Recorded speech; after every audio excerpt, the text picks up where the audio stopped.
Bom, vamos lá. Meu nome é Denilson, sou lá da Bosch, sou promotor de equipamentos de diagnóstico da Bosch e hoje eu gostaria de conversar aqui com vocês sobre os sistemas de pós-tratamento diesel, né? Um assunto que já vem bem falado por nós já há algum tempo. Nós vamos falar de técnicas de diagnóstico com o nosso KTS Truck, tá? E também com o FSA 500 e FSA 050 aí ao decorrer da nossa palestra.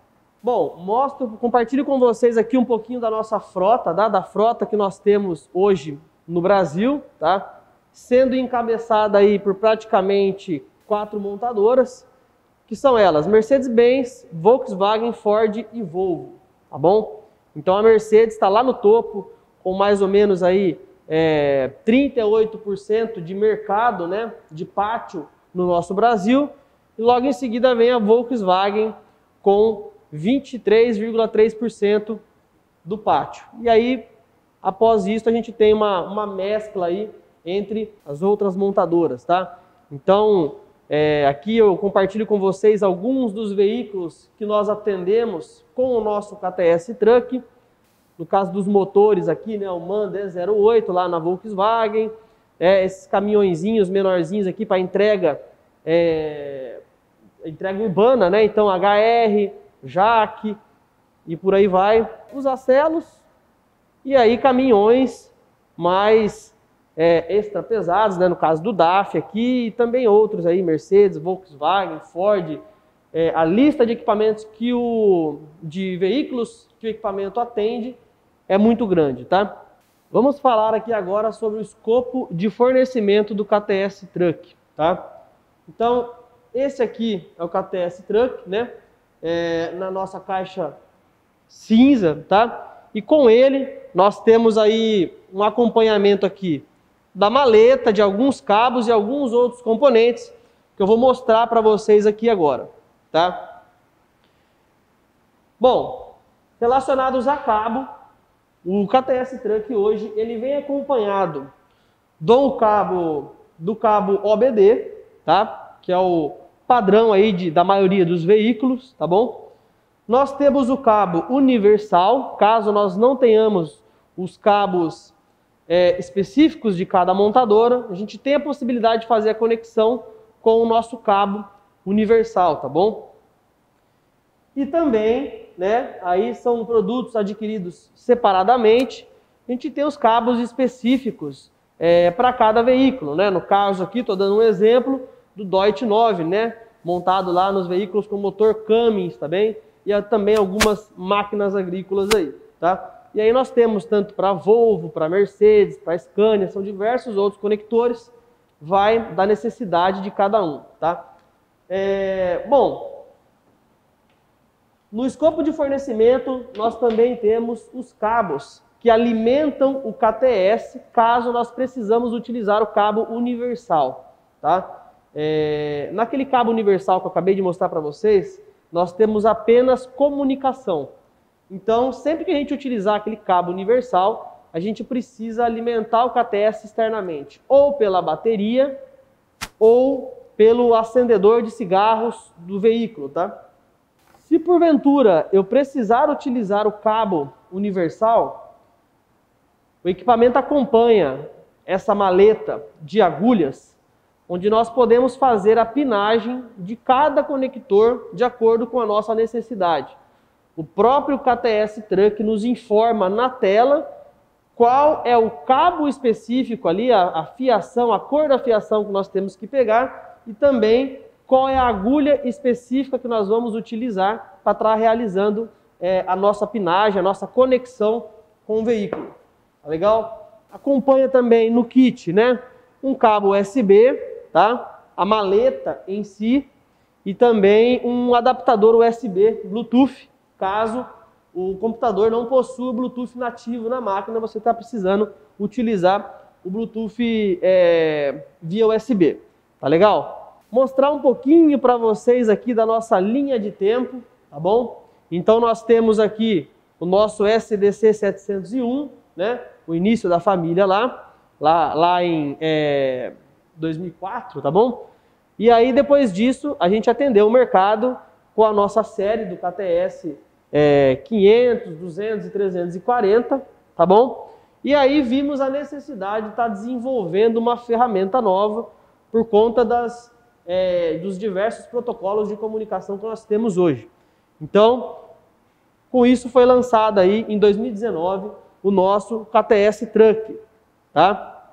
Dedicado para veículos pesados. Então, dedicado para veículos utilitários, tá? Nós vamos trabalhar com ele nas caminhonetes, nas principais caminhonetes do mercado.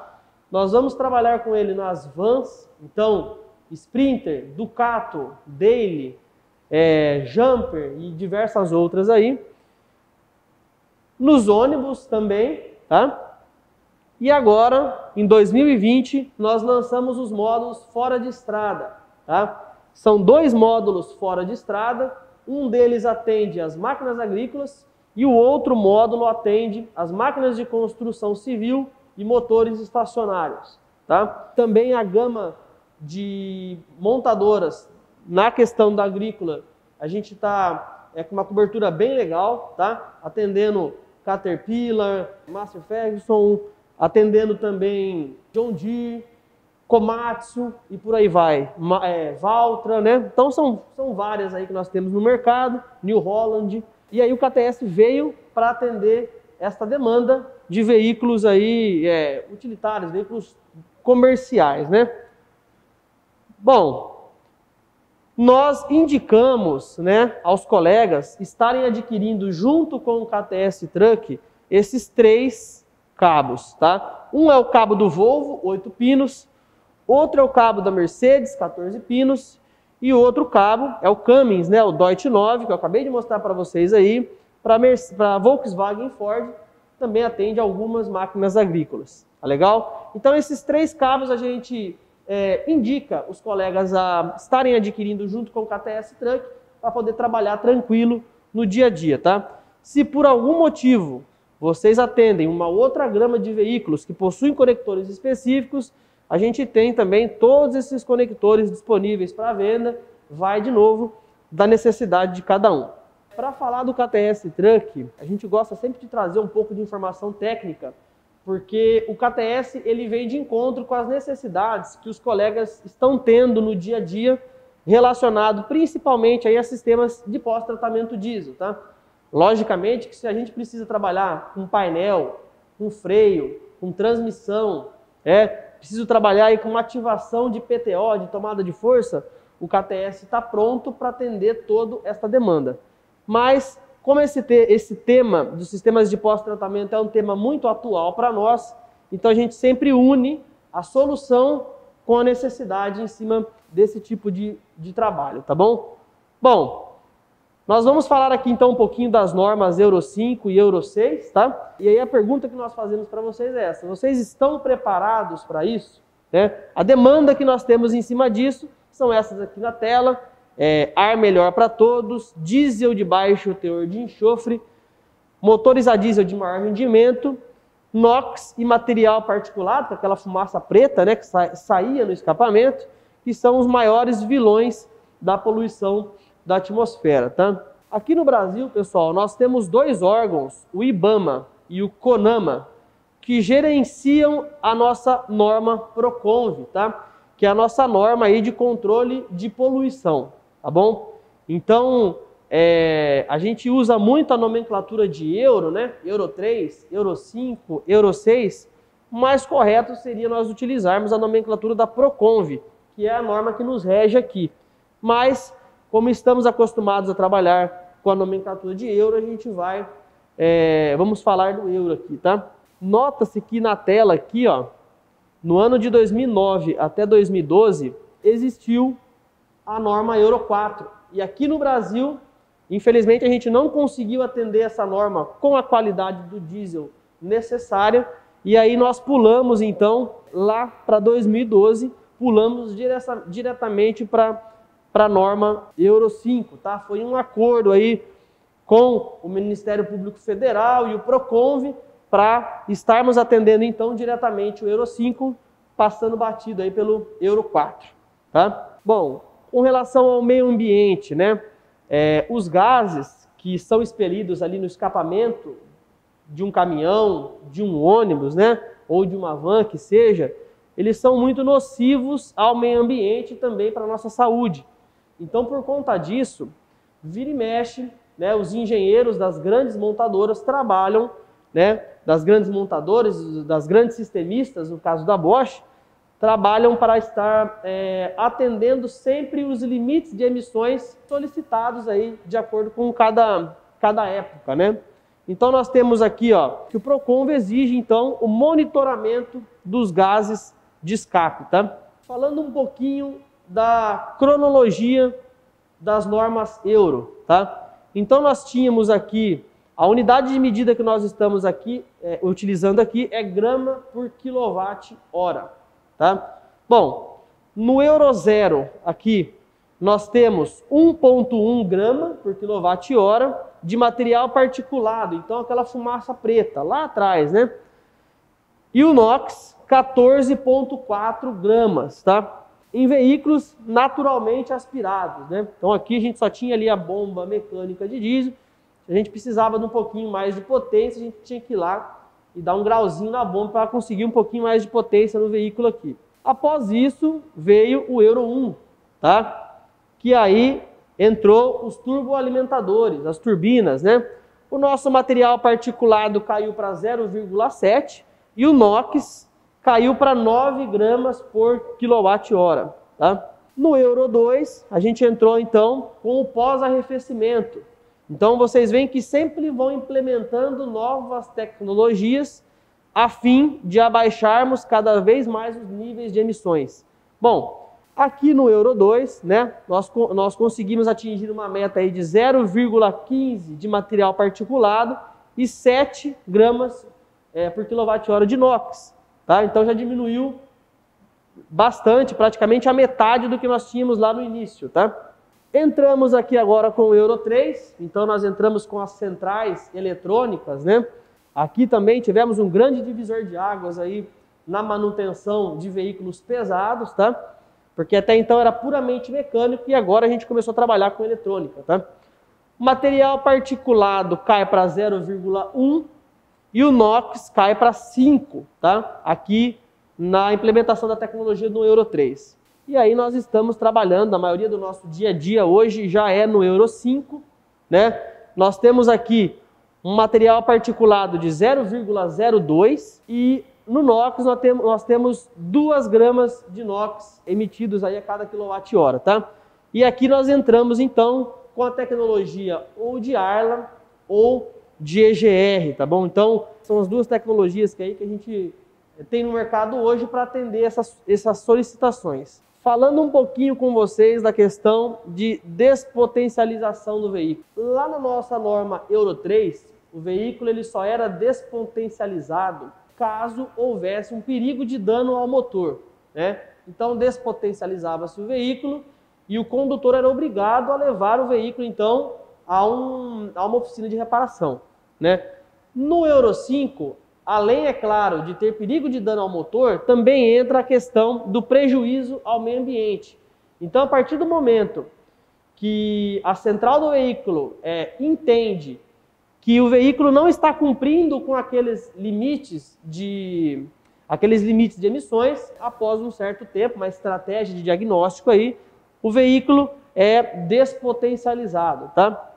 Então, os fabricantes precisam homologar então os seus motores junto ao governo, né? A Bosch hoje tem uma equipe, tem um setor lá dentro trabalhando só com homologação de motores junto ao governo, tá? E aí, olha só, qual é o limite destas emissões? Bom, o motor então ele vai trabalhar, ele tem faixas de trabalho, tá? E tem várias tolerâncias aí que a gente vai ver na tela agora. Até 3,5 gramas de NOx por quilowatt-hora, não ocorre nenhuma falha, é um valor de tolerância, o veículo funciona normalmente, tá bom?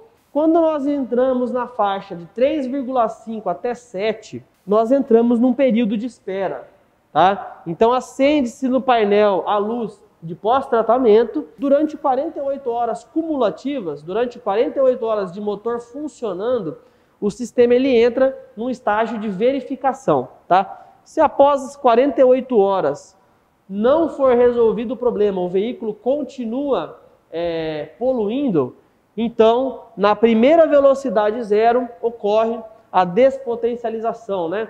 Então, a gente pode imaginar um cenário.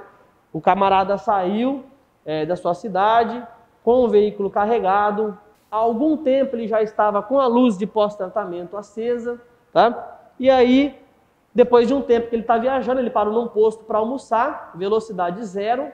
A hora que ele foi sair do almoço, o veículo já está despotencializado, tá bom? Então, pode acontecer, sim, do camarada te ligar e falar, cara, eu estava dirigindo, estava utilizando até agora e de uma hora para outra ele ficou fraco, né? Não ganha força. Realmente porque terminou, então, esse prazo aqui que ele tinha e o problema não foi resolvido, tá? Após a faixa de 7 gramas de NOx por kWh, não existe essas 48 horas de verificação, tá? O veículo, ele será despotencializado na primeira velocidade zero, tá bom? Quando a gente fala de despotencialização, né, a gente imagina quanto que esse motor vai perder de torque, tá bom? Caso o veículo entre em estratégia. Então nós temos aqui veículos 16 toneladas para baixo, nós vamos perder menos 25% do torque, tá bom?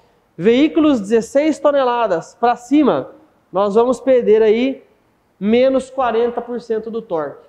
Então, se esse colega está com um veículo, com um caminhão carregado, muito provavelmente ele não vai conseguir concluir a viagem dele, porque a despotencialização é muito grande, o valor de despotencialização é muito grande, tá? Vamos falar um pouquinho de química agora, só para a gente entender o que é que acontece dentro do cilindro do motor, tá? Nós temos aqui a nossa nomenclatura aqui, tá? Onde nós teremos O2, que é oxigênio, N2, que é nitrogênio, HC, que é o hidrocarboneto, é o diesel, né?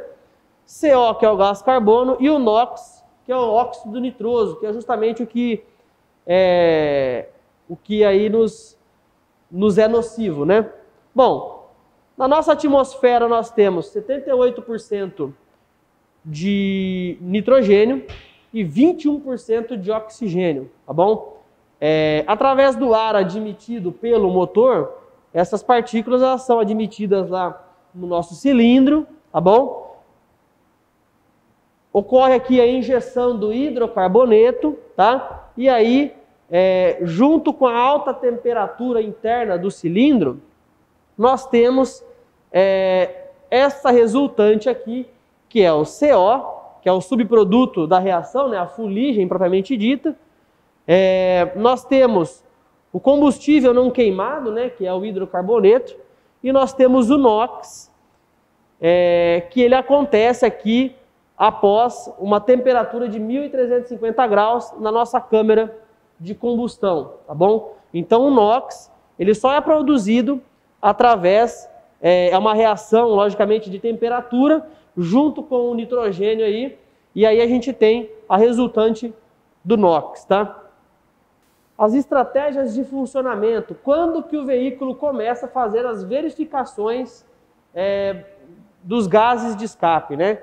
Então, as condições para o início do reconhecimento e monitoração do NOx no motor são essas aqui na tela, tá?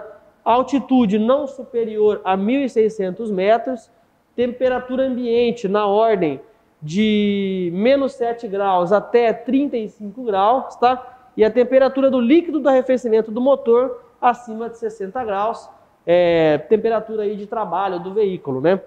Então, aqui nós no Brasil, nós acabamos atendendo aí todas esses requisitos aqui para se acontecer a verificação do NOx. E aí, quando a gente fala de EGR e de SCR, lá na nossa tecnologia Euro 5, né, nós não tínhamos como resolver tudo dentro da câmara de combustão, tá bom? Então, nós temos aqui a tecnologia EGR, que é a recirculação dos gases de escape. Nós temos aqui a tecnologia SCR, que é a redução seletiva catalítica, né? A gente está falando do ar lá propriamente dita, tá? Aqui no EGR, na tecnologia com motores com EGR, nós temos a sonda lambda, tá? Aqui no Arla, nós temos o sensor de NOx. Muito embora a ponta dos dois sejam muito parecidos, os dispositivos medem substâncias completamente diferentes, tá bom? Bom, aqui no EGR, a gente resolve a questão do NOx, tá? Por quê? Porque a gente recircula os gases de escape. Esses gases de escapamento, eles são resfriados e entram na câmara de combustão, abaixando a temperatura da câmara de combustão. Com essa redução da temperatura, a gente consegue não produzir NOx, tá bom? Já no SCR, no Arla, a nossa solução é lá no final, é lá no escapamento do veículo, tá? Então, a gente injeta o Arla lá no final da cadeia já, e aí nós eliminamos aqui o CO e o hidrocarboneto, tá bom? E aí nós temos o NOx sozinho, que acaba ficando mais tranquilo para nós aí, tá? Falando um pouquinho aqui do sistema SCR, que é o sistema de Arla, tá? Normalmente nós temos um tanque, né, um tanque de inox, nós temos a unidade dosadora, com bomba, com injetores, tá? E nós temos aí os componentes de exaustão que é em aço inox, tá? Então nós temos ali todo esse paramento aqui, já lá no final da cadeia, lá no escapamento, próximo ao escapamento do veículo, onde nós tratamos então os gases de escape, tá? Através de reações químicas, né? As moléculas ali são quebradas e aí a gente consegue um ar menos agressivo, tá? E aqui nós temos o nosso sensor, tá? Sensor de inox. Ele vem com um módulo comunicador de ECU embutido no sensor. E aqui nós temos positivo, negativo e rede CAN, tá? Esses são os sinais que nós encontramos aqui, então, no sensor de inox, no caso dos veículos aí com Arla, tá bom? Aqui nós temos um pouquinho do nosso KTS Truck, do que ele faz nesse tipo de sistema, tá? Então, olha lá, testes de acionamento e dosagem do circuito de Arla, tá? Existem as dosagens pequenas, as dosagens grandes, né? A gente vai ter que colocar o injetor numa pipeta graduada, contar 60 segundos, 120 segundos, depende do teste do veículo, e olhar ali para ver qual foi o volume da quantidade de Arla injetado, tá bom? Nós temos aí os resets após a limitação de binário de torque. Então, para esses sistemas de Arla e também de EGR, não basta só resolver o problema e apagar a memória de falhas. A gente precisa realizar funções que resetam e voltam, retiram a limitação de torque do veículo. Então, reseta o sistema de Arla, né? Faz uma verificação para saber se o sistema está íntegro e volta o veículo com o binário de torque normal, tá bom? Aqui também nós encontramos aquelas falhas relacionadas aos sistemas de pós-tratamento, que são falhas de longa duração, tá? Essas falhas, a gente não consegue apagar na memória, tá? Por motivos aí de legislação, essas falhas elas têm que ficar gravadas na memória do veículo, tá? Durante 400 dias, e ali fica salvo qual foi o dia da falha, quanto tempo essa falha permaneceu, quando ela foi resolvida, tá? Todas essas informações ficam salvas ali para motivos aí de fiscalização, tá bom? E também trabalhamos com valores reais referente ao sistema SCR de Arla e também a vista geral do sistema em forma de display, tá? Olha aí algumas opções que nós temos no nosso scanner e também aqui a vista de display, que é muito utilizada em casos que você precisa explicar para o cliente qual é o componente do veículo que está defeituoso, né?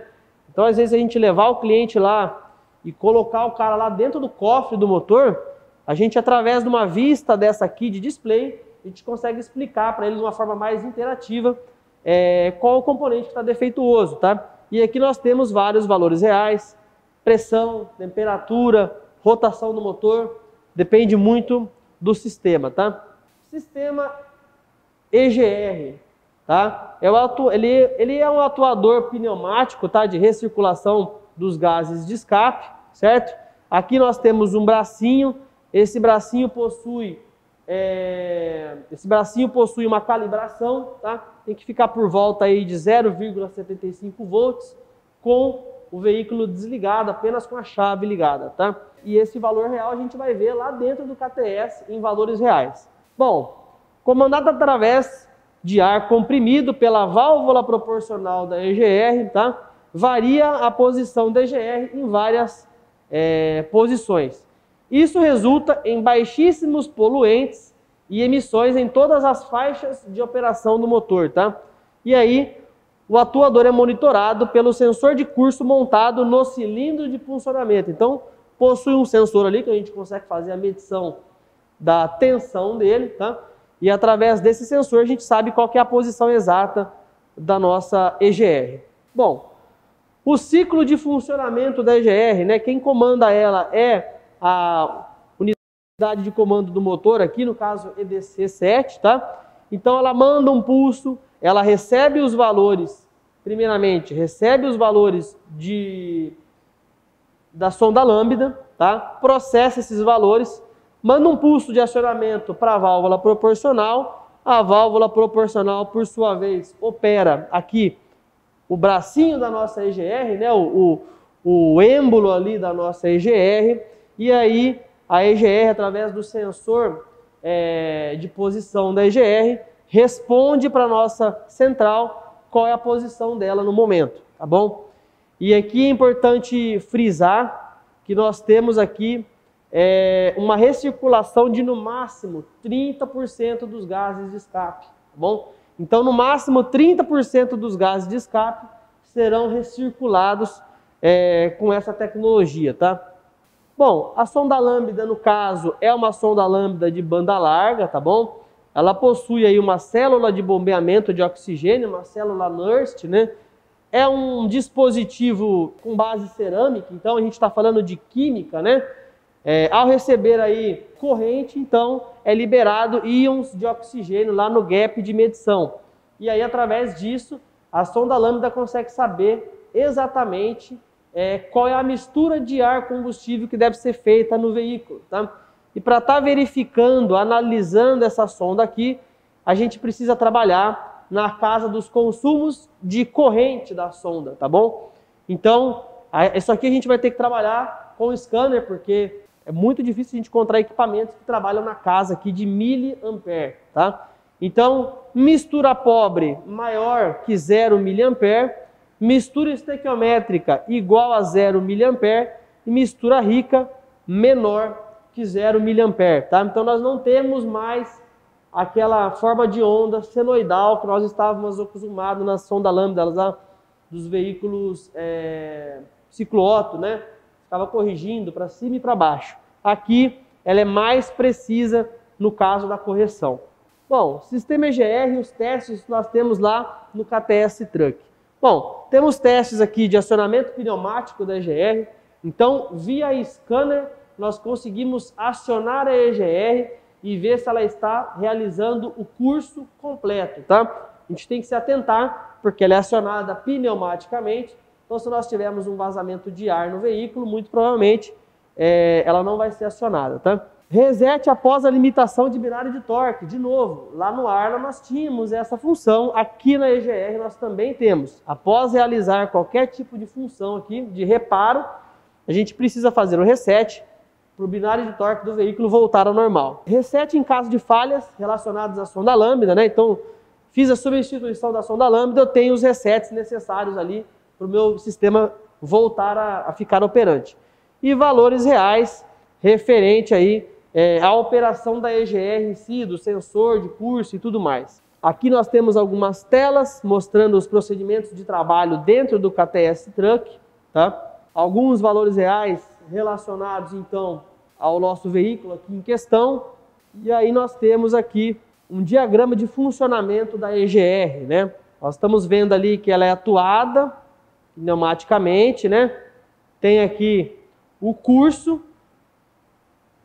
Falamos aqui novamente que são no máximo 30% dos gases são recirculados, tá bom? E aí, esses gases, eles passam por essa borboleta aqui, tá? e entram num setor de resfriamento, que fica logo ali na parte de cima do motor, tá? Esses gases de escape, eles são refrigerados e aí inseridos lá na admissão do veículo, tá? Muito cuidado e atenção aqui, porque ele é refrigerado com líquido de arrefecimento do motor. Então, se nós tivermos um entupimento dessas aletas aqui, ou até mesmo um rompimento, nós podemos ter problemas, até mesmo de um calço hidráulico no motor, ou, né, não ocorrendo o resfriamento dos gases de escape, a gente ainda continua produzindo NOx. E aí o nosso sistema vai acusar que tem uma avaria aí relacionada ao sistema de pós-tratamento, tá? Falando um pouquinho de regeneração de filtro de partículas, tá? Nós temos alguns tipos de regeneração, tá bom? Nós temos aqui a regeneração forçada via scanner, tá bom? É um trabalho que não deve ser feito muito cotidianamente na oficina, porque estressa muito o veículo, eleva as temperaturas do veículo a níveis muito altos, tá bom? E aí nós temos aqui uma observação que acima de 45 gramas ou 45% do nível de obstrução do filtro de particulado, muito provavelmente nós vamos receber uma resposta negada para se realizar uma regeneração forçada na unidade, tá bom? Justamente para proteger a peça aí de danos piores, tá? Aí nós temos vários produtos no mercado, produtos homologados aí no mercado, para estar fazendo uma limpeza prévia no filtro de partículas fora do veículo, né? Tentando chegar próximo a esses níveis aqui, para a gente conseguir fazer a regeneração forçada com scanner. Bom, a regeneração passiva aqui, né? É o que nós temos no Euro 6, tá bom? Então nós temos um produto, né? Que ele é adicionado juntamente com o diesel, né? Ali juntamente na parte de admissão, tá bom? E aí é um produto com base de óxido de ferro, que é uma sílica, né? E esse produto nos ajuda aqui, que a fuligem entra em ignição em uma temperatura mais baixa. Então, cerca de 350 graus, a fuligem lá no filtro de partícula, ela entra em ignição. A gente está falando aqui da famosa auto-incineração, tá bom? Bom, a regeneração ativa, né, é o que acontece ali nos procedimentos normais que deveriam acontecer, né? O veículo pegar uma estrada, manter uma faixa de trabalho ali mais alta, para estar entrando em estratégia e realizando essa regeneração aqui, tá? Em alguns veículos, nós temos ali uma vela incineradora lá no escapamento, que funciona praticamente, a grosso modo, como um maçarico, né? Para estar incinerando, então, as partículas lá do filtro, tá? E a gente fala para os colegas tomarem cuidado ao fazer uma limpeza nesse filtro, cuidado com pressão, tá? Colocar aqui um jato de água com muita pressão e fechar as colmeias, tá? Então, se a gente fechar as colmeias do filtro, nós vamos ter problemas e, logicamente, vai superaquecer o nosso filtro de partícula, a gente vai acabar perdendo a peça, tá? Bom, aproveitar que a gente está falando então de diesel, né? Queria falar aqui sobre o FSA 050, nos testes aí com a função megômetro, tá? A gente pode realizar aqui um teste da resistência do isolamento de injetores com Monreio, tanto injetores CRI, CRIM, e aí também é aplicado para veículos aí, injeção direta, piezoelétrico e por aí vai, tá? O valor induzido neste teste aqui é um valor de 100 volts, tá? O valor que nós vamos induzir é um valor mais próximo possível à tensão de trabalho do injetor, tá bom? Bom, os pontos que nós temos que analisar. Se a resistência medida não diminui ao decorrer do teste, tá? Então nós vamos aplicar tensão ali, ó. O camarada ele está com a ponta negativa na carcaça e a ponta positiva da prova, onde é injetado a tensão, ele vai colocar ali na bobina do injetor, tá? E a gente vai permanecer segurando um tempo então esse teste, tá bom? E aí com isso a gente consegue saber se nós temos problemas aí de resistência de isolamento, tá bom? Valores menores que 20 kΩ nos indicam uma avaria no injetor, tá? Valores menores que 20 kΩ, então, nos indicam uma avaria no injetor, tá? Vamos dar uma olhadinha no vídeo aqui de como esse teste é realizado, tá? Na parte de cima do equipamento nós temos uma escala de medição, tá? E na parte de baixo aqui nós temos o número da medição que está sendo realizada, tá? E aqui no caso deu aí 1,8, 1,6 giga-ohms, tá? A gente sabe que o nosso injetor está com o estado íntegro, tá bom? Esse teste, pessoal, ele é importante porque às vezes nós tiramos o injetor do veículo e a gente leva esse injetor até uma máquina para fazer um teste e ele passa nos testes das máquinas, tá? Mas quando volta no veículo, o injetor está ruim. Por quê? Porque a corrente de acionamento do injetor está escapando aqui pela carcaça e indo embora pelo massa do veículo. Então, o injetor ele não é acionado corretamente, a gente tem aí um veículo falhando, com pouco torque e por aí vai, tá? Então, o FSA 050 vem de encontro com essa demanda principal aí do diesel de fazer esse teste da resistência do isolamento dos injetores, tá? Vamos falar aqui rapidamente um pouquinho sobre as estratégias de funcionamento, tanto da EDC quanto da PTM dos veículos aqui Volkswagen, tá? Bom, SPN, pessoal, é o número de parâmetros suspeito. A gente está falando da peça propriamente dita, do injetor, do sensor de pressão, do sensor de fase, tá? Então o SPN é a peça propriamente dita lá. Esse número refere-se ao componente que está com suspeita de falha, ou seja, determina a peça física danificada ou o circuito da peça. Quando nós falamos de FMI, nós estamos falando do estado da falha, do tipo da falha. É uma falha elétrica? É uma falha mecânica? Tá? Nós temos uma tabela aqui que nos auxilia a focar o nosso diagnóstico em cima da origem correta do defeito. Então, lá no nosso KTS Truck, nós temos essa questão aqui do FMI, onde nós conseguimos saber mais ou menos aonde que está a falha do veículo. Olha só, FMI 5, 6, 10, curto ao negativo, curto ao positivo, desconexão, defeitos de origem elétrica, tá? FMI 1, 2, 3, 9, tá? Então nós temos aqui, ó, acima do limite, abaixo do limite, implausível, tá? Erro no dispositivo. Então essas falhas aqui nos indicam problemas mecânicos, tá?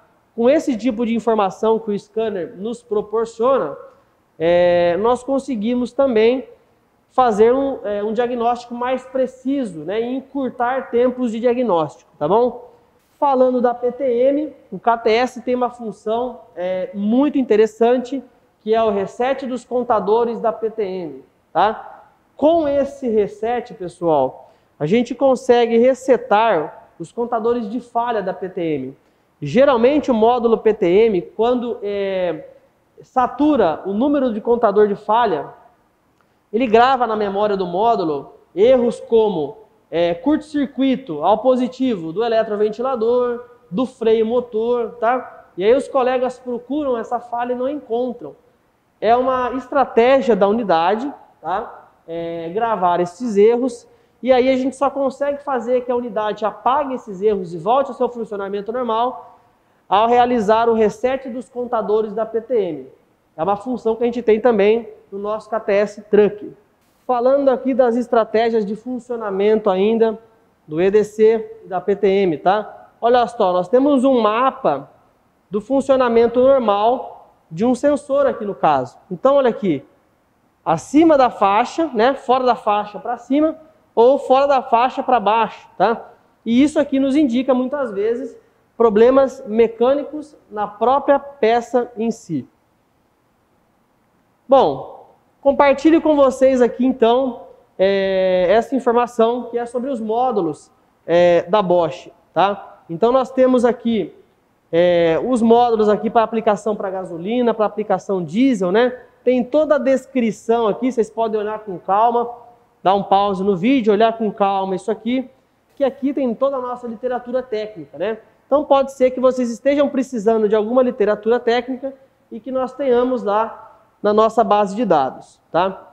Deixo para vocês na tela aí, mirando o celular na tela, então, nós temos aqui um QR Code que leva lá para as minhas redes sociais e também para as redes sociais da Sprintec, tá?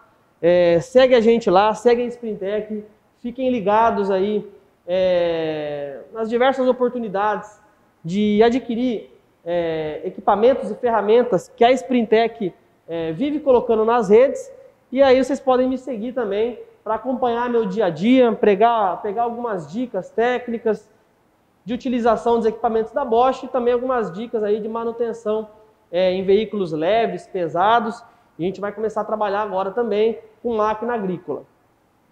Pessoal, o que eu queria trazer para vocês então hoje é isso. Agradeço pelo tempo que estiveram conosco aqui, tá? Faço votos de que todos estejam bem e até uma próxima. Até breve.